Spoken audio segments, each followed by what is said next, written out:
First, I want to give big thanks to Honda of Laos, which made this video possible. So if you're in the market for a brand new or used Honda, make sure you check them out. Their URL is in the description below. Today, I'm behind the wheel of a brand new 2021 Honda Pilot, and this is the Touring trim. Now, last year, I already reviewed the top trim level, the Black Edition, also the lowest trim level, the LX. This is the Touring and somewhere in the middle. And honestly, this is probably the trim level most of you guys will be looking at if you are shopping for a Pilot because it's really well configured. Now, for 2021, Honda did make some significant upgrades to the Pilot to make it even better and also to make it stay competitive among its peers. So what are those changes? I'm going to go over them and also give you the complete rundown on this brand new Pilot so you could decide if this is the right three-row midsize SUV for you. All right, I'm behind the wheel on the roads. Let's talk about this brand new Pilot. Starting with the outside, now the Pilot hasn't changed for 2021. It still has that big, bulky, curvy crossover look. And you know what? These days, it kind of just blends in with others in this class. But Honda did try to add a few touches to make it stand out. One thing that I really like are these 20-inch wheels. The design, the look, I think complements this Touring trim really, really well. And I'll let you guys know if these large wheels affect the suspension and ride quality in a little bit. Now, besides the wheels, you can see there's aluminum roof rails on top. There's a chrome window surround and chrome handles. Kind of, pops out a little bit. Now, looking at the front end, you do see a large chrome bar that stretches from one headlight to the other. Everything is LED. You got LED daytime running lights, LED headlights, and LED fog lights. And overall, I think the front end would suit most people. It's not the most aggressive. It's not the most modern, but it's okay. Same thing in the back end. There is a shark fin antenna on top, a spoiler on top, and you got like a fake trim piece underneath on the bumper. But overall, it's kind of neutral, vanilla, and I think Honda did this on purpose. Now, since we're back here, let's talk about that liftgate. It is powered, and you also get a hands-free setup in here, which is nice. And on the very first try, I was able to activate it. To be honest, I tested it 2019 years back, and I had a lot of problems with the 2019, but 2020 and 2021, Honda seems to have tweaked it, and now it works like a charm. Now, inside the trunk behind the third row, you get a good amount of space, a little cubby space on the left side and a 12V plug. That's about it. But there is a hidden storage underneath this cover, and I really like this cover design. This is one of the best ones in my opinion. Now, you can open it up and you can see the hidden storage underneath, a good amount of space, but you can flip the cover over. There's a hard side to it, and this makes cleanup a breeze in case you wanted to haul bricks or mulch or whatever, something that may get the carpet dirty. And you could store it underneath too permanently, so that the hidden storage is just always sticking out. So I like it. You could configure it however you want. Now, the third row seats fold down really easily. There's no power switches or anything, but you don't need it. You have a couple straps, you pull them, and it folds down, and they fold back up within seconds, so you don't have to wait a minute for them to fold down or up like some of the others in this class. Now, in case you didn't have enough cargo room, of course, you can also fold down the second row seats, and as you can see, you get an enormous amount of cargo space when you have all the seats folded down, and they're fairly flat, which is also really nice. Moving into the second row, because it's a Touring trim, you do get leather everywhere. The seats are kind of neutral. They don't have a contrast design. There's no really fancy stitching or anything like that, but they do feel really good, and I do like that. And as for space in the second row, there's plenty of it. I'm 5'10", and I have at least 5 inches of legroom left, and surprisingly also that much in headroom too. So there's plenty of space in the second row. You do get sunshades. Also on top, you do get a rear entertainment system, which is really nice for the kids, especially for long trips. Besides that, you got pair of vents, you get climate control. Also, this touring trim does come with heated rear seats, standard, and you get plenty of ports back there, as well as cup holders too. So there's plenty of amenities for the second row passengers. Now, what's also good is getting the third row. It's really a breeze. There's a button that you press and the seats fold forward electronically. And you get plenty of space to walk into the third row afterwards. Now, once you're in the third row, it's okay. It's okay. It's not unbearable for adults. So I mentioned I'm 5'10", so if I have the seats forward a couple inches, I can fit back there. But the seats are fairly low to the ground. Now, you do get a pair of vents, one on each side, and a lot of cup holders, but that's it. There's no USB ports, no sunshades, nothing like that for the third row passengers. However, to get back up, pretty easy. Same thing, that button that's on the side is also on the seat back, so you press it and it folds forward. Now, one thing that you may be wondering about this touring trim is, can you get captain chairs? And unfortunately, you can't. Only the top trim levels, the Elite and the Black Edition, can you get captain chairs. Unfortunately, that's not an option on lower trims like this touring trim.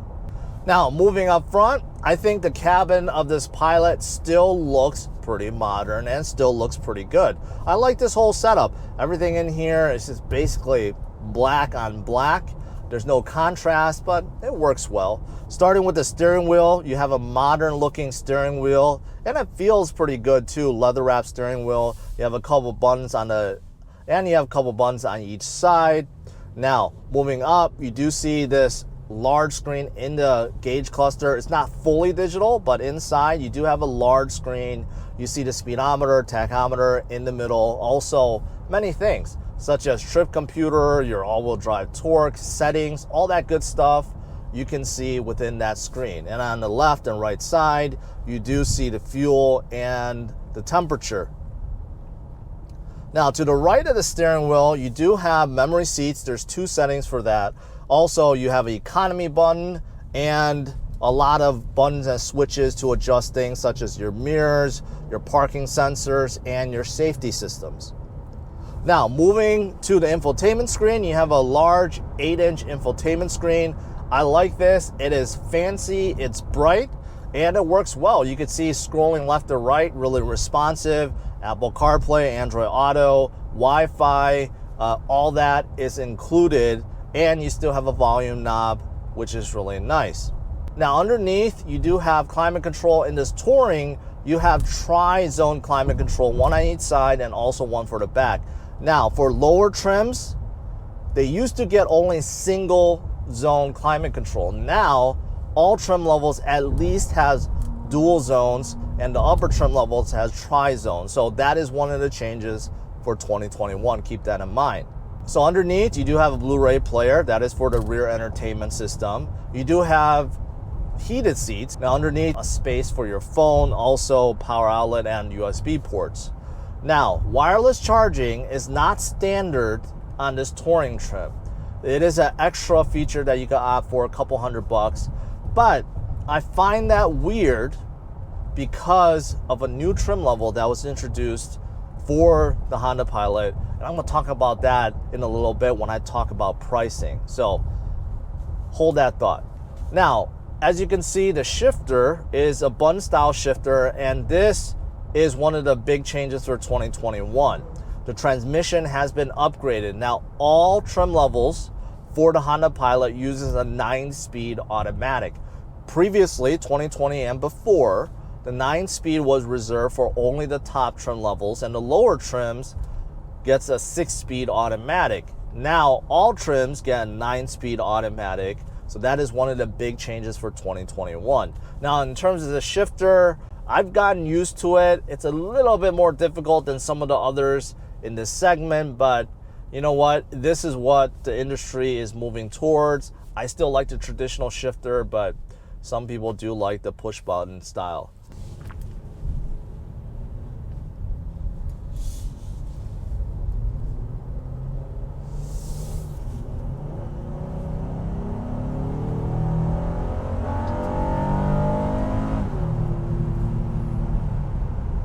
Now, I just did a little acceleration test, about 35 to about 65 right there. After that acceleration test, I don't think the Pilot got any quicker with the 9-speed, but it's not slow by any means. It actually had a good amount of power to get up to speed relatively quickly. The engine didn't change for 2021. It's still a 3.5 liter V6 that's producing 280 horsepower. So in terms of horsepower, you know, the Pilot may be down, you know, 10 or 20 horses compared to others in this class, but it feels about the same. Honda did a good job tweaking the gears, the transmission, and I think this is more than adequate for most families. Now, along with the new transmission, one of the features that gets added standard across all trims is paddle shifters. Now, they work, but I just don't see a need for paddle shifters on a Honda Pilot. Some have argued, yes, it's nice to shift your own gears, but honestly, this 9-speed does such a good job.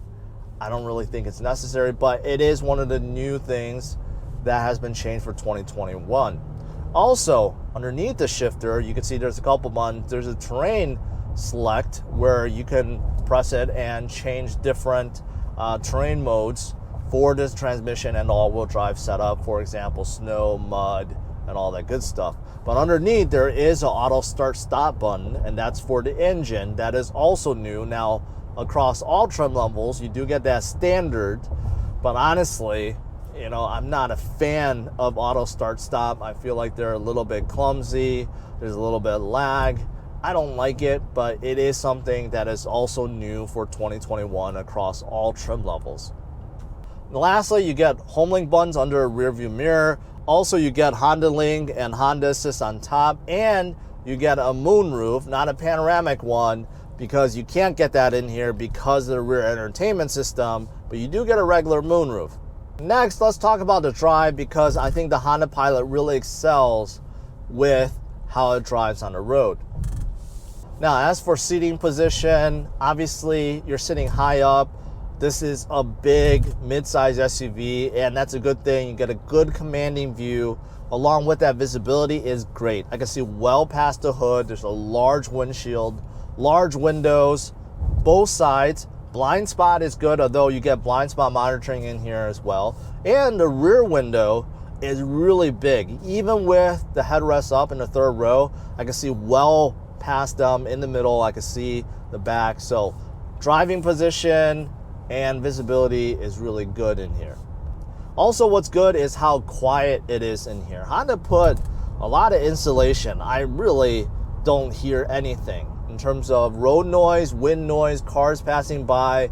It is very, very quiet in here. Now, I mentioned about the large 20-inch wheels before, and honestly, I don't feel them. I think Honda did a really good job with the suspension and also probably with the tire selection, because being as large as they are with the smaller sidewalls, you know what? I think it's a very comfortable drive around town. There's a lot of imperfections, bumps, and all that good stuff, but it feels very comfortable in here. The suspension is soaking everything up.